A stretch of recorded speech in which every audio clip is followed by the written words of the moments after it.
Hi, I'm Tim. Welcome to Watchbox, and thanks for logging on. If you love this watch, email me, tmosso@thewatchbox.com, your purchase and pricing email question line for buying this or any watch you see on any Watchbox platform. Reach out to me directly. It's in the description below, tmosso@thewatchbox.com.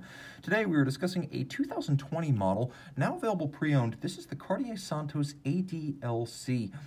Diamond-like carbon on stainless steel. This watch is based on the Santos Large platform that debuted in 2018, but with some significant upgrades. Now, the watch is easy to wear. It's approximately 38 millimeters wide, not including the crown guards, and it's 9.3 millimeters thick, which means for a 100-meter automatic winding sports watch, it is pretty thin. 47.5 millimeters from lug-to-lug. Watch is easy to wear on my 16 centimeter circumference wrist. Thrown out on my wrist, you can see it is a flat watch. It has a nice camber to it. If you look at the watch, this down the barrel shot shows you just how curved it is across the wrist, meaning it fits well on a small wrist. And on this flexible rubber factory strap, I would recommend this watch for a wrist as small as 13.5 centimeters circumference. It is easy to fit underneath the cuff, and it comes nowhere near the edge of my wrist. You can see the lugs aren't even close.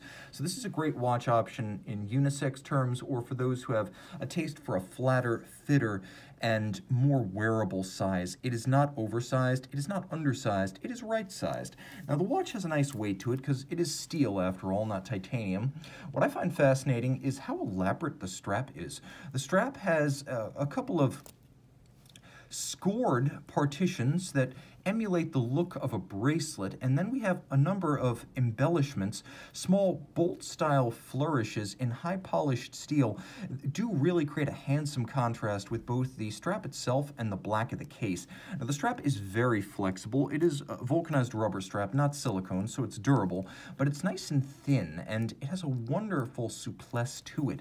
There is a deployant clasp, and as you can see, it's designed to reference the 1909 deployant clasp that Louis Cartier designed, which was the industry's first ever deployant clasp. So this one has a system that effectively interlinks with the opposite side of the strap, and then all the excess length is tucked underneath.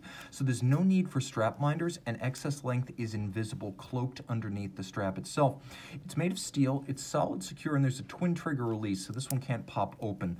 Rolling back to the case itself, I mentioned it has a camber to it. You can really see that right here. It curves over the wrist rather than flaring out. The timepiece is also handsomely detailed with a lovely bevel that runs from side to side, and you can see that it is polished in contrast to the satin finish of the case flanks and also the bezel flanks and the lug hoods. If you also look, you can see that the signature Santos bolts, which have been part of the design since the original 1904, are present correct and all of high polished steel to contrast nicely with the black of the case.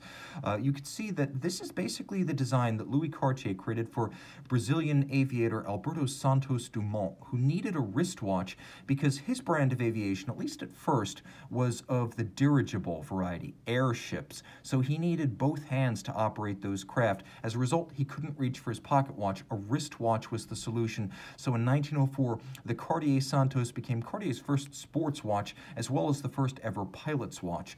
The dial is significantly upgraded from the 2018 model. While the watch is technically identical, the dial is fully loomed, a feature not found on the first 2018 Santos and only found in the hands on the 2019 Blue Dial Santos. Everything on this dial is loomed in contrast. And speaking of contrast, the center of the dial has a lovely vertical striation, much like brushed steel, whereas the hour track and the minute track, they're actually matte black. Cartier had the good taste to use simple white on black for contrast, and they also used a black date disc, so credit to them. Attention to detail really makes this one.